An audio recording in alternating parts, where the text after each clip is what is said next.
राधे राधे दोस्तों, मैं कमला मौर्य अपने YouTube चैनल पे आप सबका स्वागत करती हूँ। दोस्तों, आप सब कैसे हैं? आशा करती हूँ कि आप लोग अच्छे होंगे, जहाँ रहे मस्त रहें और अपना आशीर्वाद प्यार दुलार ढेर सारा देते रहें और फुल वॉच के साथ मेरा सपोर्ट करते रहें। आजकल व्यूज कम आ रहा है, आप लोग सपोर्ट कम कर रहे हैं, आगे और ज़्यादा आप लोग करके मेरा भी सपोर्ट हो सके।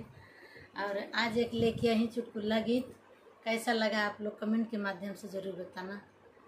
घरे कबौजी ने आया भगवती लूटो, घरे कबौजी ने आया भगवती लूटो, घरे कबौजी ने आया भगवती लूटो।